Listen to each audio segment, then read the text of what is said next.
రాసిన పత్రిక 3వ అధ్యాయము. ఓ అవివేకులైన గలతీయులారా, మిమ్మును ఎవడు భ్రమ పెట్టెను? సిలువ వేయబడిన వాడైనట్టుగా యేసుక్రీస్తు మీ కనుల ఎదుట ప్రదర్శింపబడిన గదా.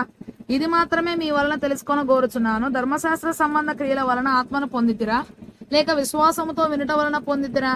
మీరింత అవివేకులైతిరా. మొదట ఆత్మానుసారముగా ఆరంభించి ఇప్పుడు శరీరానుసారముగా పరిపూర్ణులగుదురా? వ్యర్థముగానే ఇన్ని కష్టములు అనుభవించితిరా.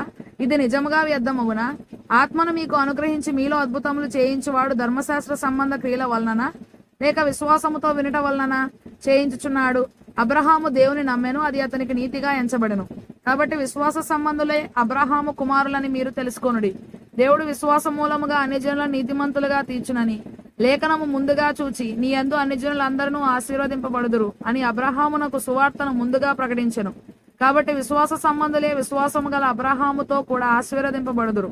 ధర్మశాస్త్రం విధించిన క్రియలకు సంబంధులందరూ శాపమునకు లోనై ఉన్నారు. ఎందుకనగా ధర్మశాస్త్ర గ్రంథమందు రాయబడిన విధులన్నీ చేయుట యందు నిలకడగా ఉండని ప్రతివాడును శాపగ్రస్తుడు అని రాయబడి ఉన్నది.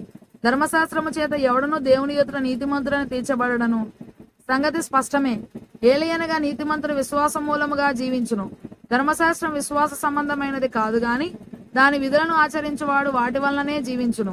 ఆత్మను గూర్చిన వాగ్దానము విశ్వాసం వలన మనకు లభించున్నట్లు అబ్రహాము పొందిన ఆశీర్వచనము క్రీస్తు యేసు ద్వారా అన్యజనులకు కలుగుటకై క్రీస్తు మన కోసము శాపమై మూల భాషలో శాపగ్రాహి అయి మనలను ధర్మశాస్త్రము యొక్క శాపము నుండి విమోచించెను. ఇందును గూర్చి మ్రాను మీద వ్రేలాడిన ప్రతివాడును శాపగ్రస్తుడు అని రాయబడి ఉన్నది.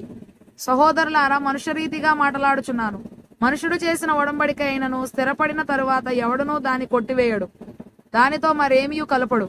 అబ్రహామునకును అతని సంతానమునకును వాగ్దానములు చేయబడెను.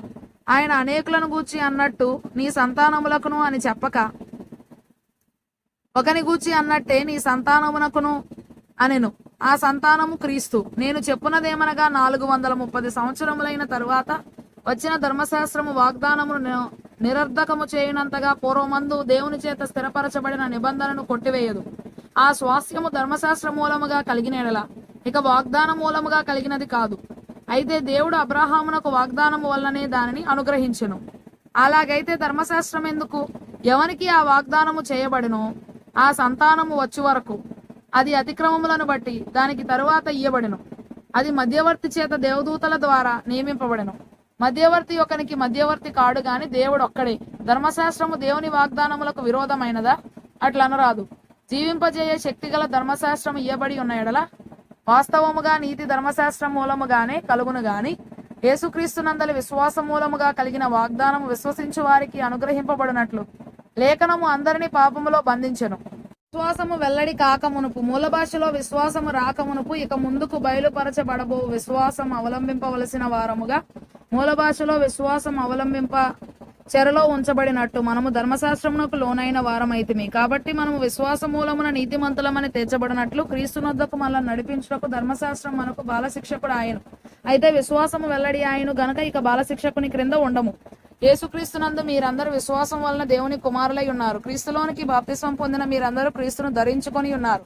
ఇందులో యూదుడని గ్రీసు దేశస్థుడని లేదు, దాసుడని స్వతంత్రుడని లేదు, పురుషుడని స్త్రీ అని లేదు. యేసుక్రీస్తునందు మీరందరూ ఏకముగా ఉన్నారు.